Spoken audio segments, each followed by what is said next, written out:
Hi there, guys. It's me again. We are back in our car studio.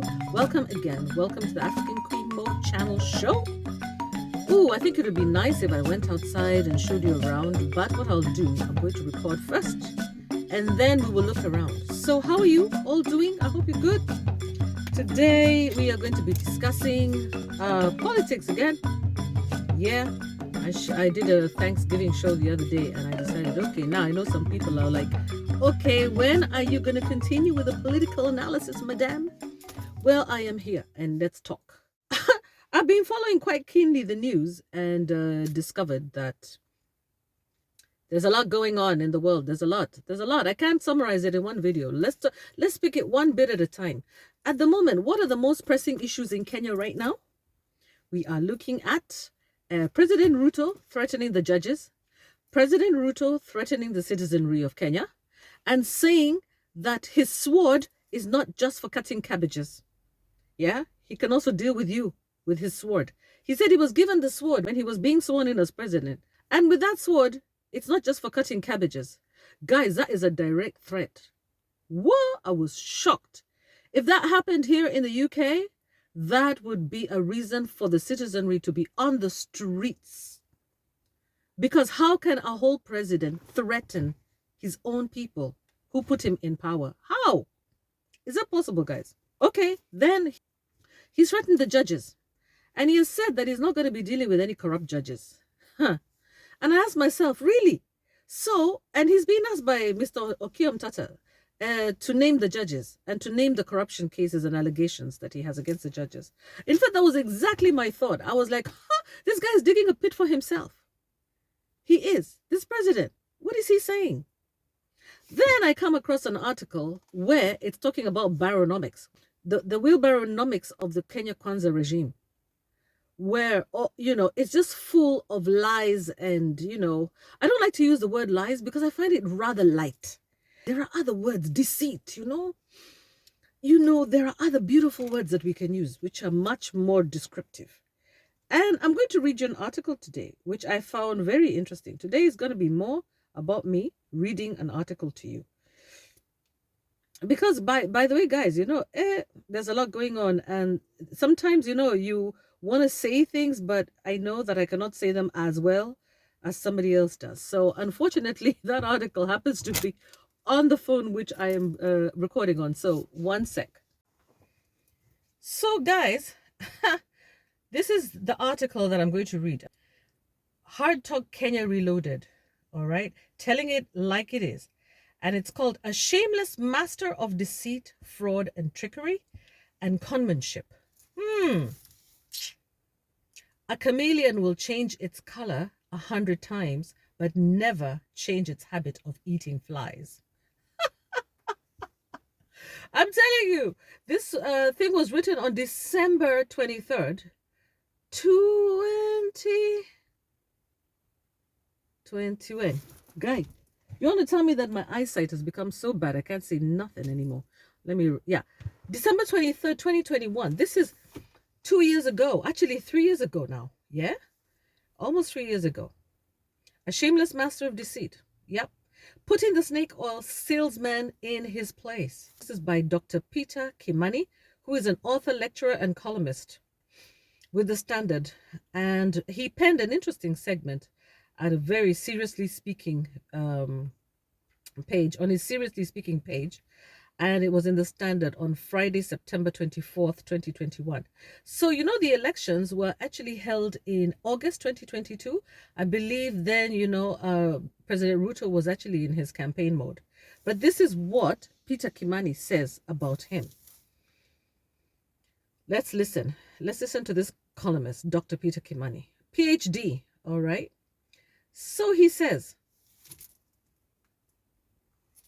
"Good morning, Dr. William Ruto, the indefatigable Deputy President of the Republic of Kenya.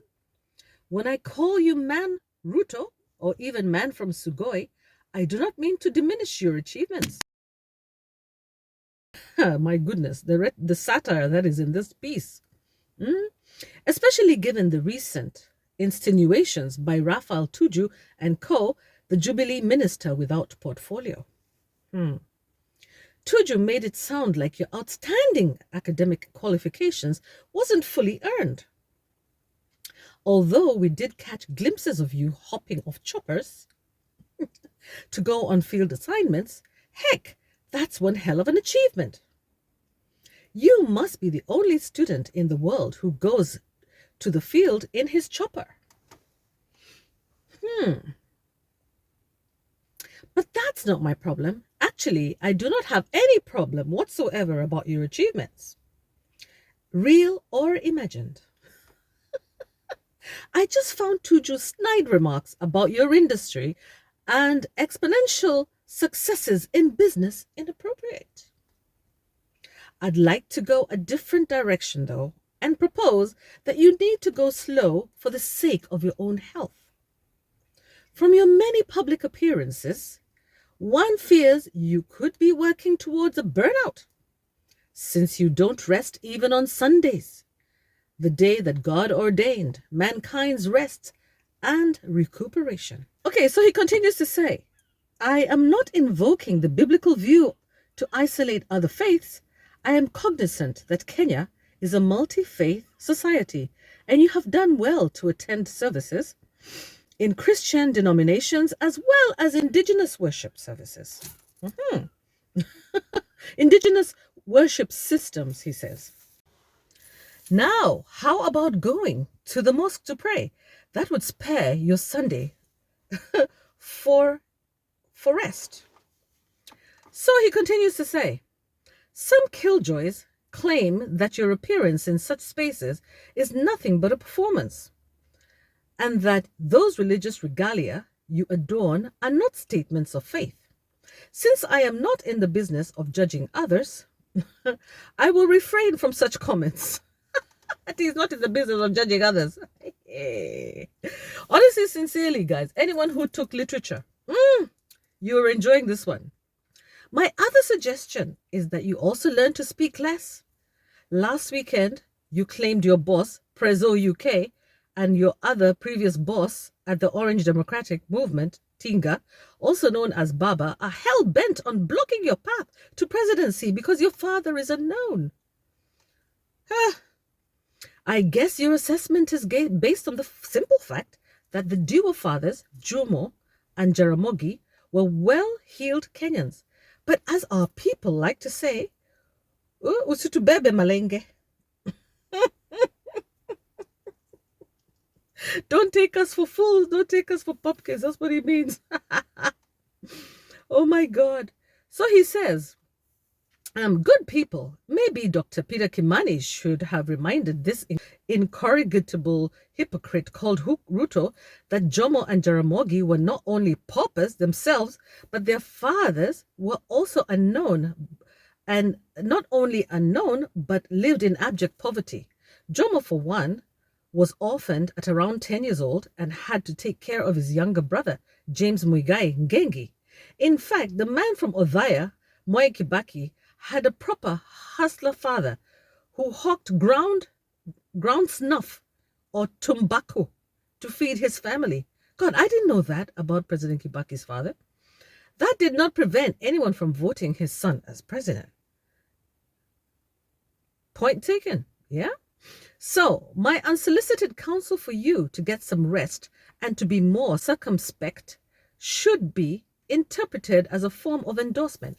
I don't give a hoot about your wheelbarrow nonsense, but that doesn't mean I am prejudiced against you either. Yeah, so don't take it personal. Yeah, guys, that's my own additional. It says, perhaps the barronomics would make a lot more sense if instead of dishing out those primitive contraptions as a symbol of economic mobility, you gave unemployed youth trays of eggs from your farm to hawk and connect it with the trade with your trade as a juvenile chicken seller. Actually, that's true. Why is it you know that he doesn't do that? That's interesting. And even if the two narratives are not connected, you can invent the connection.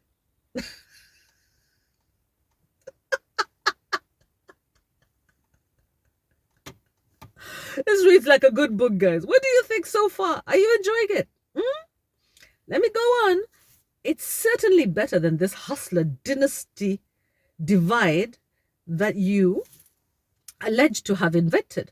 Brilliant stuff. Well done, Dr. Peter Kimani. You are spot on. So it says, NB, good people, we associate ourselves 100% with the sentiments expressed by Dr. Kimani. Ruto was never a poor Kenyan hustler.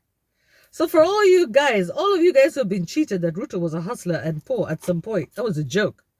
Posting dated June 2nd, 2019, reposting to jog your mind. Calmly, kindly, please proceed accordingly. We have 1 or 2 questions we would like Deputy President Ruto to answer. 1, does he know what poverty is all about? 2, does Ruto know there is something called abject poverty? 3, has he ever heard of abject poverty? 4, has he ever heard of something called jigger? And does he know what jigger infestation means?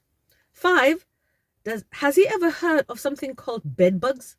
And did he have any shared companionship with the same? 6, has he ever heard of people who go without any food? 7, has Ruto ever heard of people who go without any shelter? 8, has he ever heard of people who go without clean drinking water?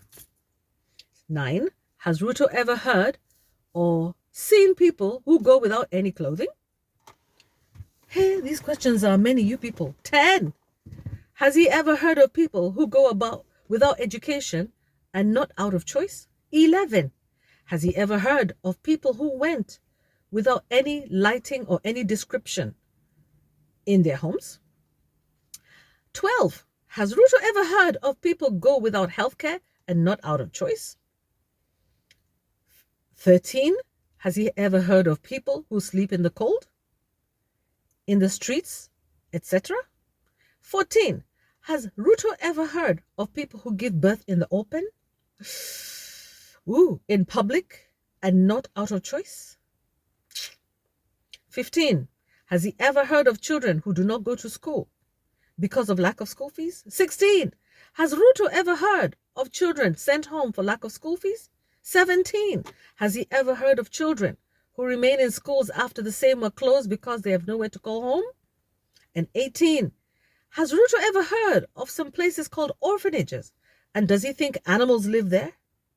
19, has he ever gone without food, shelter, clothing, school fees, and even shoes? Forget about the nonsense he spoke on Thursday, May 30th, 2019, during the National Prayer Breakfast that he walked barefoot. Stupid nonsense. Juvenile falsehoods.